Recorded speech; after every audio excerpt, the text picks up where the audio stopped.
Pandangan Gus Dur tentang bank dan riba, perspektif fikih yang mencerahkan.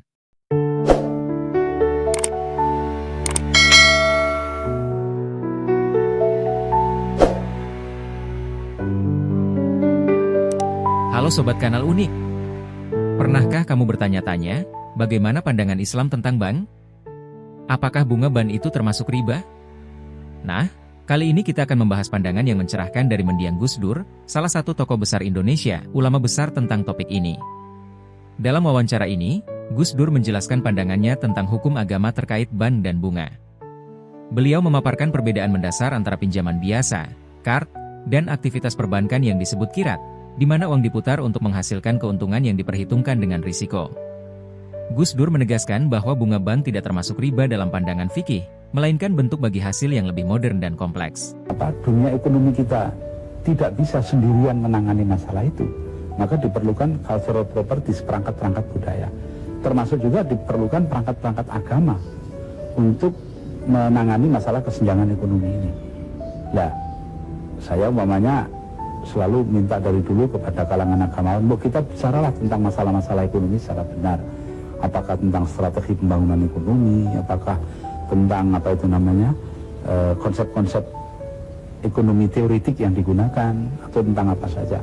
Nah, sekarang ini umpamanya saya melalui Nahdlatul Ulama menginginkan munculnya 2000 BPR dalam tempo 20 tahun yang akan datang.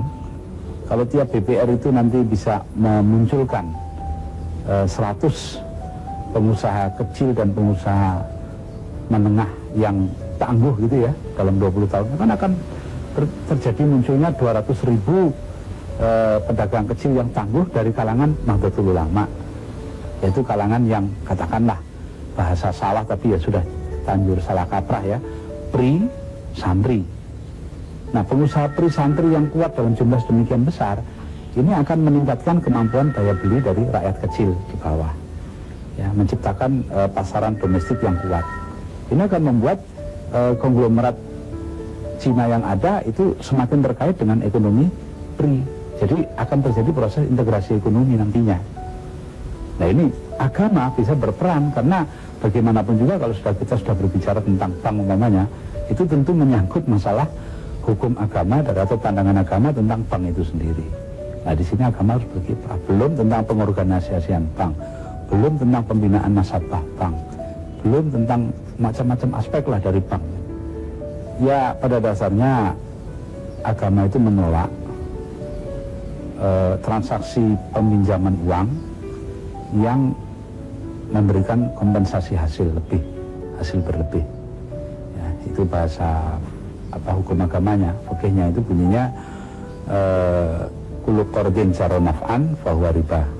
Setiap transaksi pinjaman yang membawa hasil berlebih ya, jadi additional returns, itu dianggap riba yusri, dan riba dilarang oleh agama ya. Nama haramallahu riba wa yurbis shadaqat, ini Quran yang bilang begitu. Namun dalam soal pinjaman bank itu bukan sekedar pinjaman bank itu suatu entitas tersendiri, jadi ada pinjaman dan bank kan. Nah, di sini adalah suatu pinjaman yang menurut saya tidak masuk dalam kategori qard. Jadi karena itu tidak dilarang adanya pengembalian berlebih. Pinjaman bank ini adalah pinjaman untuk diputar lagi, untuk diusahakan. Nah, pengusahaan uang mendatangkan hasil ini dibagi dengan diperhitungkan segala macam resiko ini itu ya, bentuknya dalam bentuk pengembalian periodik yang disebut bunga bank. Nah, menurut saya itu bukan riba karena dia adalah semacam bagi hasil dalam bentuk yang canggih. Nah, jadi itu namanya qirat. Pemutaran uang itu qirat. Jadi dari bukan qard tapi qirat. Pendapat daripada saudara Abdurrahman Wahid ya, itu ya beliau itu juga tahu agama. jadi jangan disangka bahwa beliau itu orang yang tidak tahu agama. Dia itu mengerti itu. Lama itu di Baghdad dia itu. Jadi mengenai soal ini saya kira beliau tidak cuma semaunya saja itu. Adapun yang berhubungan dengan apa itu ya katakanlah yang dinamakan kirat atau yang dimaksud, kalau itu yang dimaksud itu bagi hasil, nah itu memang dibenarkan di dalam Islam, itu boleh, begitulah. Dari penjelasan ini, Gus Dur mengajak kita untuk memahami bahwa bunga bank adalah bentuk bagi hasil modern yang tidak bertentangan dengan prinsip Islam. Perspektif ini menunjukkan bagaimana Islam bisa diterapkan dalam konteks ekonomi modern tanpa kehilangan esensinya. Pandangan Gus Dur ini mengajarkan kita untuk tidak hanya melihat hukum agama secara tekstual, tetapi juga memahami konteksnya. Bagaimana menurut kamu? Yuk, tulis pendapatmu di kolom komentar. Jangan lupa like, share, dan subscribe untuk konten inspiratif lainnya.